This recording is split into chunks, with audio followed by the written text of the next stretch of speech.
Shalom tout le monde, merci d'avoir participer à ce cours sur Rosh Hashanah, où je vais essayer de couvrir même les trois fêtes assez rapidement, mais d'une façon intense, alors il faut bien s'accrocher. Et après, on va parler des halachot, de tout ça. Ça sera dans la partie débat, ok? Donc, ça sera pas sur cette vidéo. On va faire une première vidéo avec donc le message général, le message en détail, et après, j'en ferai une autre vidéo pour les partages, pour les halachot et pour toutes ces choses-là. Alors donc, je veux commencer par un message général sur Rosh Hashanah, d'accord? Je vous précise d'ailleurs que tous ces documents et toutes ces choses-là sont sur le site, donc au cours Tfila Club, pour ceux qui en font partie, et vous pourrez avoir donc les liens différents pour écouter le chauffard, pour ceci, les documents, etc., etc. Alors, Rosh Hashanah, qu'est-ce que ça veut dire? Ça veut dire la tête de l'année, c'est-à-dire le commencement de l'année. C'est d'après la tradition juive, la date anniversaire de la création. Le jour où Adam et Ève, Adam et Chava, sont prosternés devant l'Éternel pour reconnaître qu'il était le roi des rois. Donc, il est question d'être roi des rois ici, le roi. C'est également, on dit que c'est également le jour de la justice divine, où la quantité de pluie est donnée pour l'année à venir. C'est donc un temps favorable pour implorer la miséricorde de Dieu, parce qu'en fait, la pluie, ça représente la miséricorde. C'est la chesed, c'est la bonté, puisque ça fait pousser toutes les choses. C'est le moment de tchouva. Tchouva, ça veut dire tashuv hei, faire retourner le dernier hei du nom sacré de 4 lettres, qui a été déconnecté à cause du péché. Donc, quand on fait tchouva, c'est un retour. Ça n'a rien à voir avec repentance. Ça veut dire retour. Tashuv hei, tchouva. Ça se célèbre au mois de Tishrei, qui est le 7e mois. Ce n'est pas le premier an spirituel, ça c'est à Pessah. On le sait, c'est dans la Bible. Là, c'est le premier an civil qui marque la date de la création. D'ailleurs, on a quatre nouvel an dans la tradition, dans le judaïsme. Tout ça s'est développé vraiment en profondeur avec une étude vraiment magnifique sur Rosh Hashanah que vous pouvez vous procurer sur le site. Je ne vais pas la citer ici parce qu'il y a tellement de choses, mais vous avez cette étude-là qui vraiment va vous transporter, mais là, je vais parler d'autres choses différentes, d'une autre facette. Donc, en fait, ce 7e mois, il est également le mois qui a été choisi par Dieu pour la célébration de 3 fêtes. Rosh Hashanah, ou la fête des trompettes, Yom Kippour, Yom Kippourim et Sukkot. Donc, 3 choses. Le premier de Tishrei, du mois de Tishrei, donc, c'est le nouvel an pour le compte des années sabbatiques, du jubilé et pour également la plantation des arbres. Et c'est la seule fête où la lune est invisible. C'est-à-dire qu'alors qu'elle est visible aux autres fêtes. C'est-à-dire que Israël est comparé à la lune qui se réjouit quand il y a toutes les fêtes. Elle brille à ce moment-là, mais également elle sait apparaître et être en sourdine, elle s'humilie et disparaît au profit de son créateur le jour du jugement divin. C'est le jour où on doit sonner du chauffard. C'est d'ailleurs la seule mitzvah qu'il y a pendant cette fête des trompettes, c'est de sonner du chauffard. Les trompettes, c'est pas la même chose que le chauffard. On en parlera un peu. Et donc, il nous est dit dans Nombre 29, au 7e mois, le premier jour du mois, vous aurez une sainte convocation. Vous ne ferez aucune œuvre de service, donc c'est un Yom Tov. Ce sera pour vous le jour du son éclatant des trompettes. Le chauffard, lui, c'est un appel à se réveiller de notre torpeur et à écouter ce que le Seigneur va nous dire. Tout ça, c'est des généralités, je reviendrai là-dessus. C'est écrit dans Exode 19. Maintenant, si vous écoutez ma voix et si vous gardez mon alliance, vous m'appartiendrez entre tous les peuples, car toute la terre est à moi. Et ensuite, on voit le 3e jour, au matin, il y eut des tonnerres, des éclairs, une épaisse nuée sur la montagne, le son du chauffard retentit fortement, et tout le peuple qui était dans le camp fut saisi d'épouvante.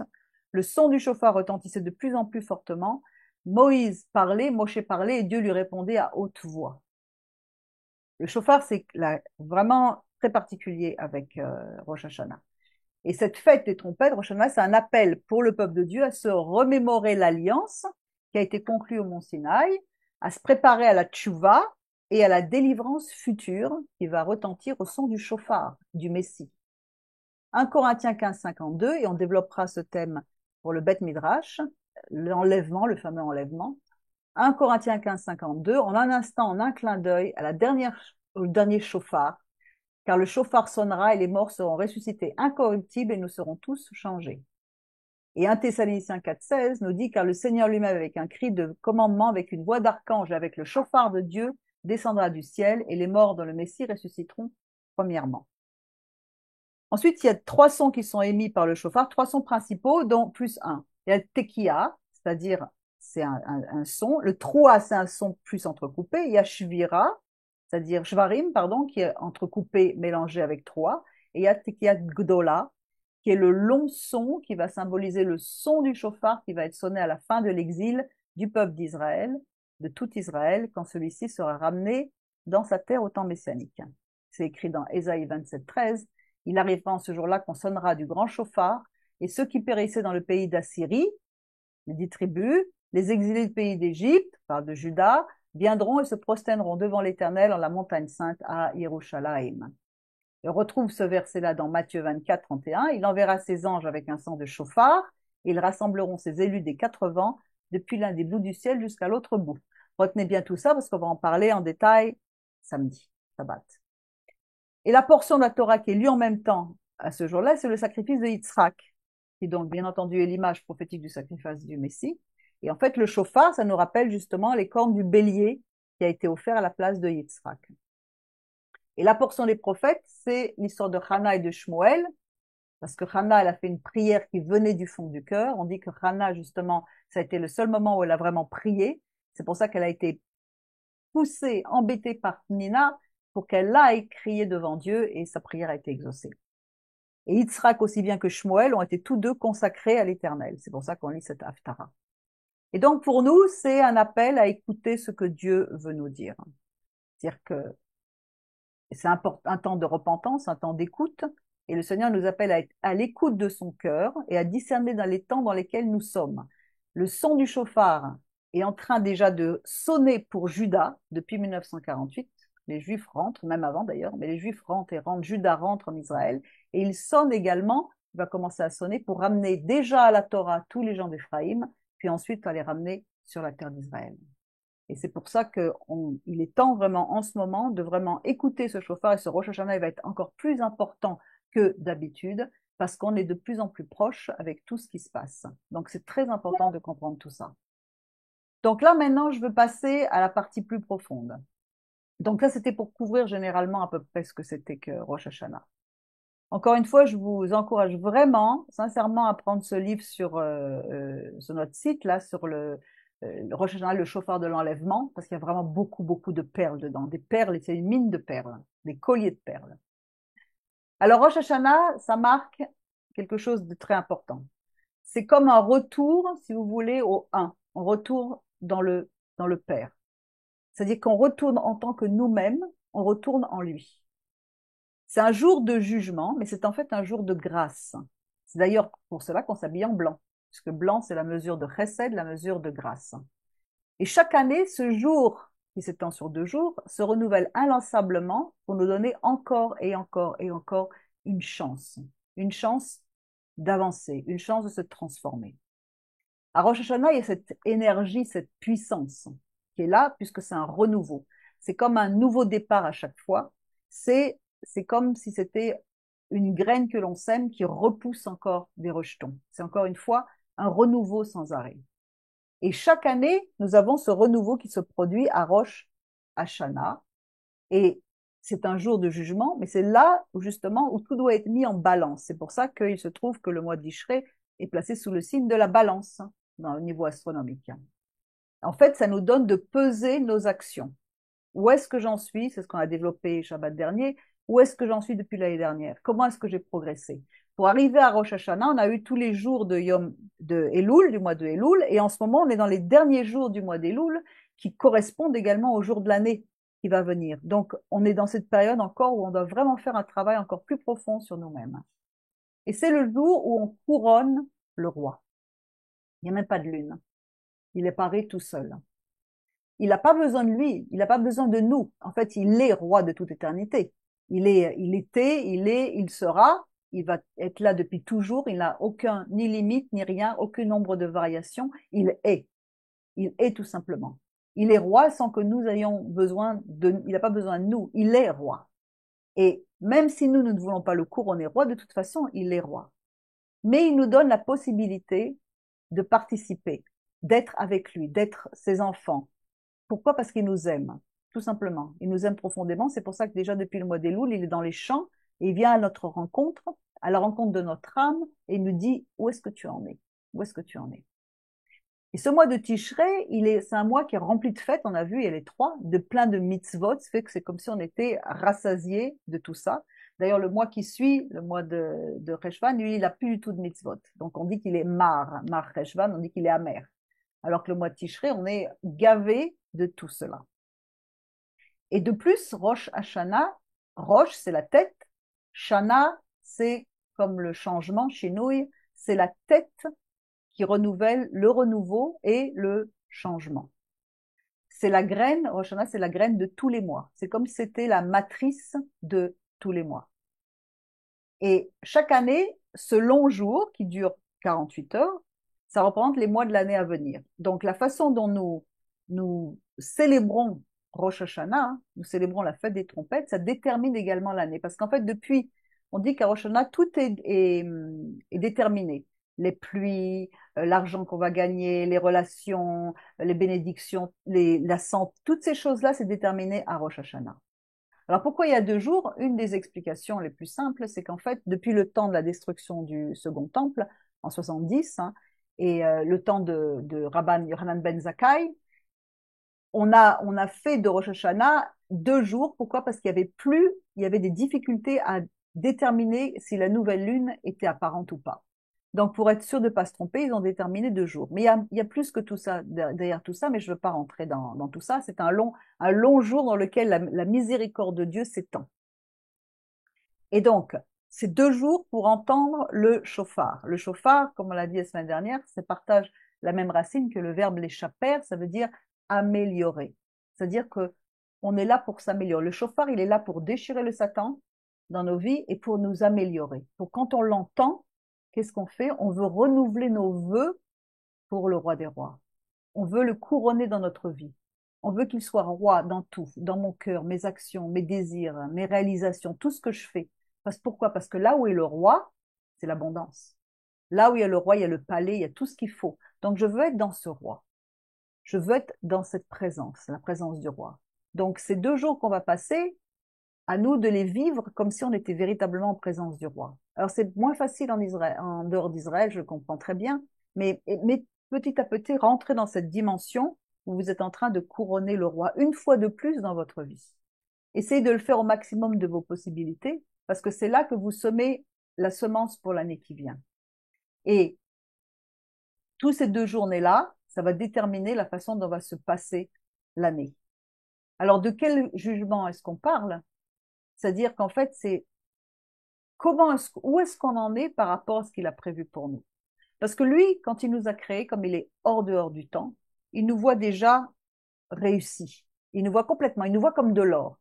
Pour ceux qui ont suivi les enseignements, dans l'arche de l'Alliance, il y avait une petite boîte en or qui se trouve dans la boîte en bois. Pourquoi? Parce que lui, il voit déjà l'or que nous sommes, incorruptible. Il voit déjà la fin. Donc en fait, c'est un jugement qui est pour nous. C'est pour savoir nous-mêmes où est-ce qu'on en est. C'est nous qui nous jugeons finalement. C'est pas lui qui nous condamne. Un jugement n'égale pas condamnation. C'est juste puisqu'il sonne du chauffard pour que justement on se réveille et qu'on s'améliore et qu'on fasse encore mieux et qu'on se mette des buts, etc. Donc en fait, c'est le chauffard de l'amélioration de nous-mêmes. C'est ça. En fait, ce qu'on entend, c'est sa voix. C'est pas un son, c'est voix, kol chauffard, la voix du chauffard. C'est la voix de Dieu qu'on entend. On entend le Seigneur qui s'exprime par cette corne.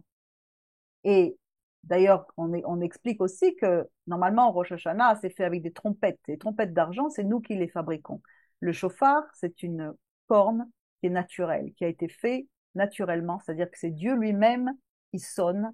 Il n'a pas besoin de passer par nous-mêmes. C'est son œuvre pour nous transformer, pour circoncire nos cœurs, afin qu'on puisse réellement le couronner roi en toutes choses. Et sa voix, elle résonne en nous, mais on l'entend pas toujours. Alors que lui est roi en tout temps. Mais nous ne le faisons pas roi en tout temps. Alors qu'est-ce qu'il fait? Il nous fait une grâce, il nous donne Rosh Hashanah. C'est-à-dire cette graine du changement pour nous transformer. Afin qu'on puisse arriver à, petit à petit, année après année, à ressembler à sa nature divine. C'est-à-dire qu'il est dans le don. Et aujourd'hui, on a posté pour ceux qui suivent la manne du jour, hein, dans le groupe Signal, on a posté cette petite manne qui dit notre but dans la vie, c'est d'abord de reconnaître Dieu, puis de comprendre sa présence dans nos vies, et enfin d'atteindre l'unité avec sa nature. C'est tiré de l'essentiel du Zohar. Tout d'abord, qu'est-ce qu'on fait? On reçoit le Seigneur, puis ensuite on se met à marcher dans la sainteté. On travaille à notre salut. On efface les œuvres de la chair. Et enfin, on arrive à réaliser l'unité avec lui en devenant comme lui. C'est-à-dire, on veut arriver à donner, à bénir, à aider, à partager, à être dans le don pour l'autre. Comme dans 1 Jean, il est écrit, chers amis, nous sommes maintenant les enfants de Dieu et ce que nous deviendrons n'est pas encore clair. Donc, on n'a pas encore toute l'image. Lui, il l'a. Nous savons que lorsqu'il apparaîtra, nous lui ressemblerons, car nous le verrons tel qu'il est. Et on ne pourra voir Dieu que si on est semblable à sa nature. Sinon, on est en décalage. Donc, il travaille à transformer son épouse pour la rendre sans tache ni ride, pour être dans le don. Comme on étudie dans tous nos cours, que la forme d'impureté rituelle la plus grande, c'est quand on est dans l'égoïsme et quand on veut recevoir pour soi, au lieu d'être dans le don, comme lui il l'est. Donc, pendant ces 2 jours, on chante un chant, même pendant ces 2 jours, et même pendant Kippour, tout ça, on chante ce chant, toi qui dors, réveille-toi. C'est une allusion à Jonas quand il était sur le bateau. Réveille-toi d'entre les morts. Qu'est-ce que ça veut dire? Ça veut dire que quand on n'entend pas la voix de Dieu, c'est comme si on dormait. Et le sommeil, c'est associé à 1/60e de la mort. Donc on est un peu mort. C'est pour ça que dans certaines traductions, dans la Brit Hadasha, il est écrit « ils sont morts ou ils dorment ». En fait, il veut nous réveiller. Il nous réveille par le son du chauffard. C'est la voix du Messie, c'est le chemin du Messie. Éphésiens 5,14 reprend ce qui est dit depuis des siècles par les Juifs à Rosh Hashanah Kippour. C'est pour cela qu'il est dit, réveille-toi, toi qui dors, relève-toi d'entre les morts et le Messie t'éclairera. La véritable lumière, elle vient par là. Prenez donc garde de vous conduire avec circonspection, non comme des insensés, mais comme des sages. Rachetez le temps car les jours sont mauvais. Chaque jour que Dieu fait, nous devons travailler à nous-mêmes. Chaque jour, nous nous réveillons le matin en le remerciant de nous avoir redonné notre âme, qui nous permet de travailler sur nous jusqu'à la rédemption finale. Alors ce chauffard, il nous appelle à changer nos voix, à le couronner. Et avec Rosh Hashanah, on entame 21 jours, jusqu'au 22e jour, avec Simchat Torah, pour être couronné. Ces 21 jours sont couronnés par Simchat Torah. Et la sagesse de la Kabbale, biblique encore, nous enseigne que les fêtes de Tishrei, c'est en fait qu'une seule et grande fête qui commence avec Rosh Hashanah et qui se termine le 22 du mois de Tishrei avec Simchat Torah. Simchat Torah, c'est la joie de la Torah, là où on danse avec tous les rouleaux de Torah et on recommence après ça le cycle de lecture de 1 an de la Torah.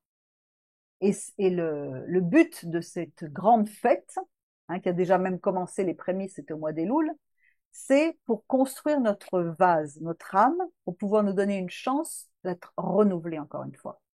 C'est un processus complexe qui est divisé en différentes étapes. En fait, il s'agit de couronner le roi dans nos vies, dans tous les domaines de notre vie. Alors, entre Rosh Hashanah et Kippour, on a également les 10 jours de pénitence, les jours terribles, on appelle ça. Et la Kabbale nous dit que ça correspond au verset Cantique des Cantiques 2,6 qui dit que sa main gauche soit sur ma tête et que sa droite m'embrasse. Qu'est-ce que c'est que sa main gauche? C'est la mesure de jugement et que sa main droite, c'est la mesure de miséricorde.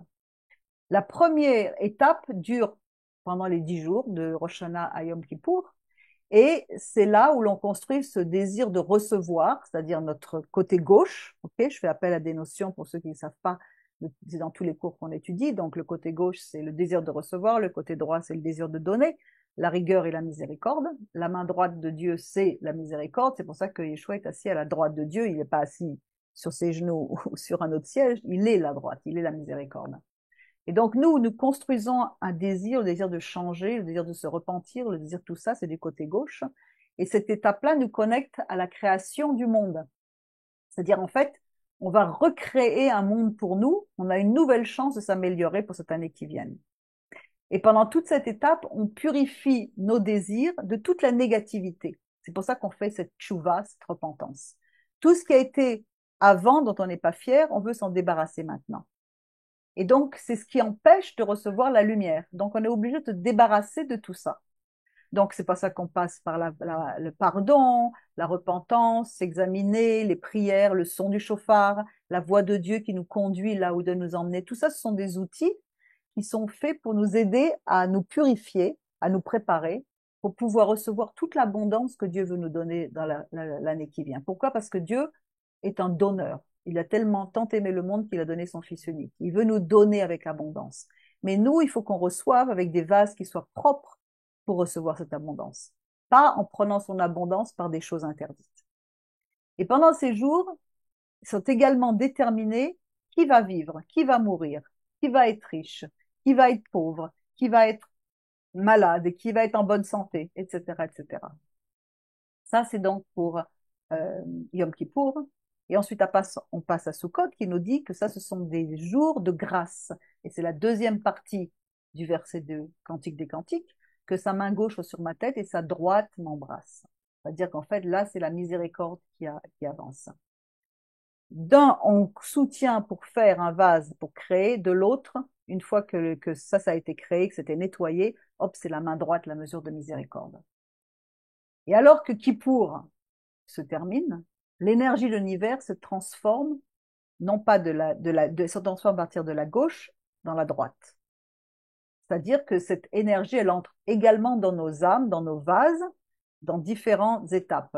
D'après le Hari Akadosh, Yom Kippour, quand Yom Kippour se termine, la lumière de la miséricorde, l'énergie de vie commence à rentrer dans notre âme. Cette lumière, elle vient en corrélation directe avec notre travail spirituel que l'on a accompli pendant le mois de Déloul et pendant les 10 mois, les 10 jours terribles. On appelle la lumière de la miséricorde. Et le Zohar nous donne une perle et nous dit, voici tous les débuts dans le Vaishlach. Voici tous les débuts sont difficiles, mais ils sont suivis d'un soulagement. Ainsi, à Rosh Hashanah, chaque personne dans le monde est jugée selon ses propres actions. Puis après vient le soulagement, le pardon et l'expiation à Yom Kippour. Cette étape est suivie par Sukkot, la fête des tabernacles. Et la raison en est que chaque début a l'aspect de la gauche, dont le jugement est sévère, mais plus tard c'est la droite, la miséricorde qui est éveillée, comme il est écrit dans Cantique des Cantiques, sa main gauche est sous ma tête, puis sa main droite m'embrasse. Et ensuite le soulagement arrive et c'est la lumière de Sukkot. Pour revenir à Yom Kippour, on a un passage magnifique qui nous dit que, selon le Maharal de Prague, le peuple d'Israël est purifié à Yom Kippour en raison de son lien avec Hachem. Et dans une œuvre dans Netivot Shalom, il explique que pour se purifier dans un mikvé, c'est-à-dire un bain rituel, il faut que l'eau soit en contact avec chaque partie du corps sans aucune interférence. C'est l'ancêtre du baptême. C'est-à-dire qu'en fait, normalement, on rentre complètement immergé dans l'eau, sans aucun vêtement, sans aucune bague, sans rien du tout, pour que l'eau rentre tout en contact et qu'elle accomplisse son acte de purification.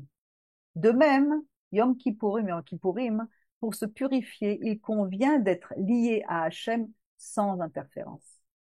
L'ego de chacun se dresse entre nous et Hachem, et il faut écraser cet ego. Il faut que je diminue pour qu'il croisse, il faut que mon ego diminue pour que lui croisse, pour arriver à une osmose totale avec le Kadosh Baruch Hu. C'est ça le secret de la purification de Yom Kippour, c'est ce que nous faisons.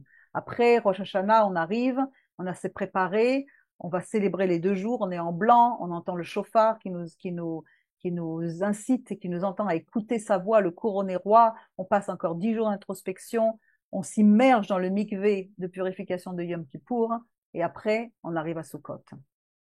Et selon le Zohar, toujours, le corps humain, je reprends un peu une étude qui a été faite quand j'ai fait l'année dernière pour Sukkot. Si vous voulez regarder ces vidéos, il y a tout ça, j'ai pris un peu de tout pour condenser le tout ici. Mais selon le Zohar, le corps humain, c'est le miroir des 10 sphirotes, des 10 attributs divins qu'il y a sur l'arbre de vie, qui sont en fait les 10 dimensions qui composent toute la réalité. Parce que il nous a dit que notre monde, le monde dans lequel nous vivons ici, ça représente 1% de la vraie réalité, et 99%, c'est toute la source invisible de la bonté, l'abondance, la sagesse, la guérison, la prospérité, tout ce qu'il a en réserve pour nous. Et le Zohar nous dit encore que l'œsophage, ça correspond à notre monde physique, qui est connu sous le nom de Malchut. Je ne veux pas être trop compliqué, mais c'est Malchut. Pourquoi? Parce que tout ce qui passe par l'œsophage, c'est tout ce qui nous lie profondément au matériel, les liquides, la nourriture, nous mangeons, nous buvons. C'était d'ailleurs le premier péché originel, ça a été fait par la bouche. Donc, par conséquent, c'est associé au monde matériel. Et l'œsophage, lui, s'écrit Shin, Vav, Shin, Tet. Ça s'écrit Veshet. Cependant, le Zohar explique que lorsque nous sommes trop dans la chair, qu'on se justifie trop pour ceci, cela, qu'on permet trop à notre ego, à nos désirs égoïstes de croître sans cesse, cette lettre Vav, elle croît également et elle s'étend jusqu'à la lettre Nun. Ce qui fait que les lettres qui forment l'œsophage sont maintenant réarrangées pour former le mot Satan. Je vais vous montrer ici, si je l'ai tout de suite. Et une seconde, que je regarde ici. Voilà, je vous le partage tout de suite. Le voilà. Ici, vous voyez, donc vous avez Veshet, c'est-à-dire donc ça, qui est d'ailleurs, si vous voulez, cette vav ici, c'est également comme la forme du chauffard. Veshet, ça s'écrit comme ça. Si on est trop attiré et entraîné par notre ego, par notre chair, par les plaisirs de la vie, par toutes ces choses qui nous endorment et tout, on réinverse ces lettres et elles nous tirent vers le bas la dernière. C'est-à-dire, ça devient Satan, c'est-à-dire le Satan. C'est-à-dire qu'en fait, c'est nous-mêmes qui déterminons quelle est l'action du Satan dans notre vie. Donc, nous devons absolument nous pencher pour nous perfectionner sans arrêt. C'est pour ça que le chauffard sonne, pour qu'on puisse réaliser qu'il est temps d'entendre la voix de Dieu et de le couronner roi dans toutes les actions de notre vie. Et lorsque nos propres désirs physiques se déchaînent et qu'on choisit le monde physique plutôt que le spirituel, le Satan, il envahit à nouveau tous les membres et les artères pendant tous les jours de l'année, les 365 jours. Quelle est la solution qui nous est donnée pour justement briser ce pouvoir? C'est Yom Kippour. Parce que c'est Yom Kippour, c'est là où nous avons le pardon complet qui nous a été accordé à la croix, mais qui nous donne une nouvelle encore opportunité de faire le ménage, de faire le nettoyage et de faire le nettoyage du corps du Messie d'ailleurs, Yom Kippourim, c'est ce jour-là. Et maintenant, donc, la trachée, c'est comme une trachée, c'est tout comme le chauffard qui est une trachée musicale, c'est pareil. Donc, le chauffard, il a en corrélation avec le domaine de Bina, c'est-à-dire vraiment de la source d'abondance dont Yeshua parle, cet attribut supérieur sur l'arbre de vie qui nous donne toute cette abondance, comme quand il dit dans Jean 4, mais il leur dit, j'ai à manger une nourriture que vous ne connaissez pas. Et Yeshua leur dit, ma nourriture est de faire la volonté de celui qui m'a envoyé et d'accomplir son œuvre. Travaillez non pour la nourriture qui périt, mais pour celle qui subsiste, pour la vie éternelle, et que le Fils de l'homme vous donnera. Car c'est lui que le Père, que Dieu a marqué de son sceau. Donc à ce moment-là, c'est pour ça qu'à Yom Kippour, on n'a plus besoin de nourriture. Pourquoi? Parce qu'on passe dans une autre dimension. On est détaché, en théorie, on est détaché, on doit arriver à ça, on est détaché de tout ce qui peut nous attirer sur cette terre. Et comme le chauffard, l'air pénètre seul dans notre trachée, et le jour de Yom Kippour, il n'y a pas non plus ni nourriture, ni boisson, il n'y a que de l'air. Ce qui signifie que la bina, on tire notre nourriture de la nourriture spirituelle. Et on a remplacé par énormément de prières. On a 5 prières par jour, le jour de Yom Kippourim, qui nous nourrissent complètement. On est nourri par la parole, parce que toutes les prières qui sont faites dans le Siddur, c'est la parole. Et la valeur numérique du mot Satan, le Satan, c'est 364, soit un jour de moins que les 365 jours de l'année. Donc ça veut dire que le jour de Yom Kippour, il n'a absolument aucun droit sur nous tous.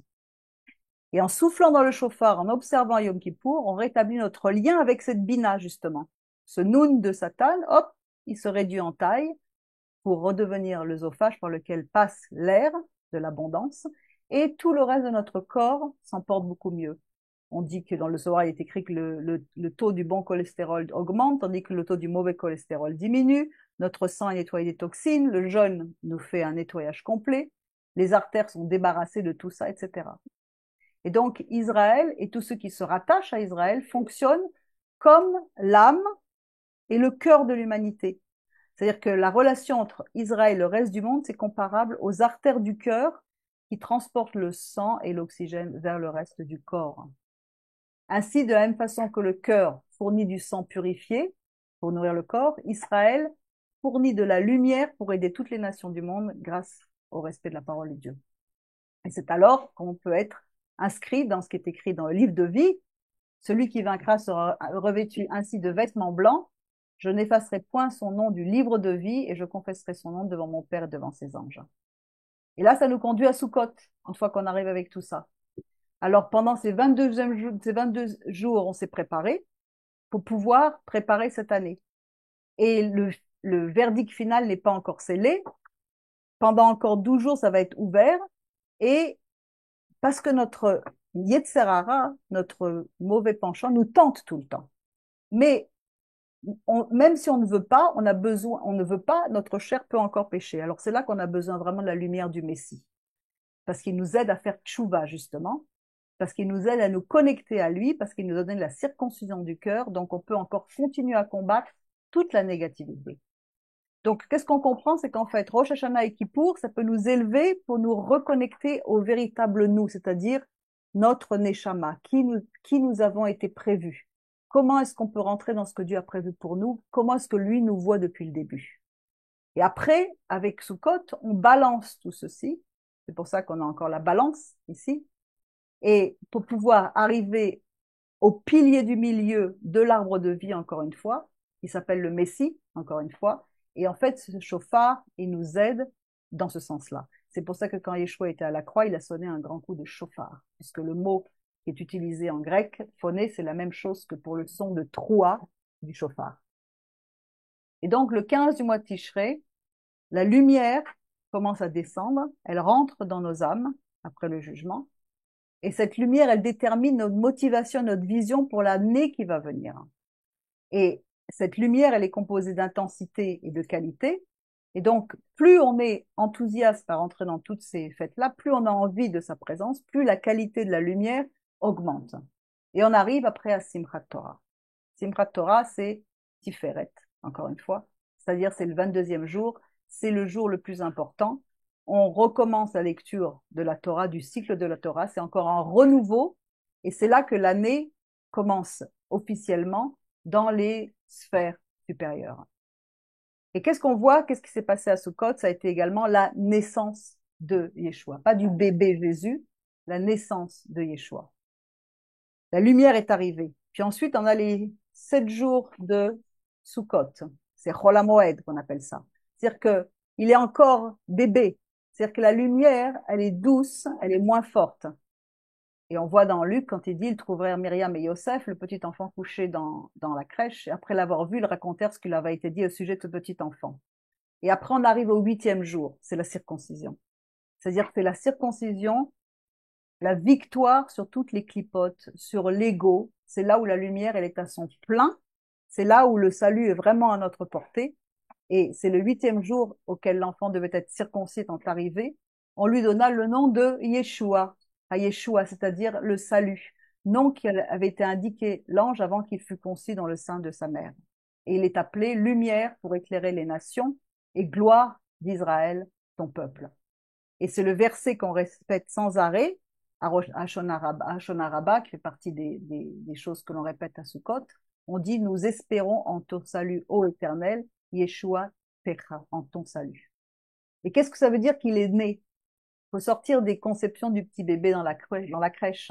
Ça veut dire qu'il est né en nous, c'est-à-dire qu'en fait, la graine de la sainteté, le renouveau, la circoncision du cœur, la connexion avec lui est là, et elle grandit, et elle grandit, et elle grandit. C'est ça qu'il est né. Il n'est pas né, c'est pas un bébé. On ne peut pas faire de Dieu un bébé. Et la fête de la Torah, Simchat Torah, c'est quoi? C'est le mariage. C'est-à-dire que c'est là maintenant l'épouse sans tache ni ride, l'union cosmique entre l'époux et l'épouse qui s'unissent pour l'éternité sans plus aucune interférence de l'ego, de la volonté de recevoir pour soi, semblable à la nature de Dieu et pour l'éternité. Alors jusqu'à aujourd'hui, et je termine par ça, dans le rituel de prière, dans un des rituels de prière de Rosh Hashanah, la prière suivante est dite: Que ce soit ta volonté que la sonnerie du chauffard soit tissée dans ton rideau céleste par l'ange qui est désigné à cette tâche, comme le nom que tu as accepté les prières par la main d'Elisha, que sa mémoire soit bénie, et par Yeshua, le prince de la face et prince Métatron. Que tu nous remplisses par tes miséricordes. Béni sois-tu qui possèdes toutes les miséricordes. Ça, c'est le Rosh Hashanah, le marteau de Rosh Hashanah. Et le professeur de mysticisme juif de Kabbalah du département de la pensée juive à l'université hébreu de Jérusalem, Yehuda Libes, trace les références à Yeshua dans la liturgie juive aux premiers croyants juifs du 1er siècle. Et Daniel Abraham de l'université de Bar-Ilan écrit à propos des recherches du professeur: Yehuda Libes a porté à notre attention une identification frappante entre Métatron, le prince de la face, qui représente également le Messie, Yod Kevavke, et Yeshua dans la liturgie. Et toutes ces choses-là ont été supprimées du calendrier chrétien. Pourquoi? Parce que nous ne sommes plus sous la loi. Alors il est vraiment temps de rentrer à la maison. C'est pour ça que je vous invite vraiment à célébrer cette fête de Rosh Hashanah, de Yom Kippourim, de Sukkot, d'une façon toute nouvelle. Rentrez à la bergerie, le roi est là, il est là pour nous aider, il est là pour nous bénir, il est là parce qu'il nous aime, il veut qu'on s'améliore, il veut faire de nous cette épouse sans tache ni ride, mais il suffit juste de lui dire: oui Seigneur, je le veux, rends-moi pur. Alors la suite de ce message au Beth Midrash, Shabbat, et au prochain groupe de guérison également pour tous ceux qui veulent nettoyer toutes les clipotes. Merci d'avoir écouté. Maintenant, on va passer à la mise en pratique. Pour ceux donc qui sont inscrits au Tfila Club, vous aurez tout le matériel. Là, je coupe cet enregistrement. Et shalom à tout le monde et bonne année, bon renouveau dans Shana Tova et que le Seigneur vous bénisse, que vous soyez tous inscrits dans le livre de vie.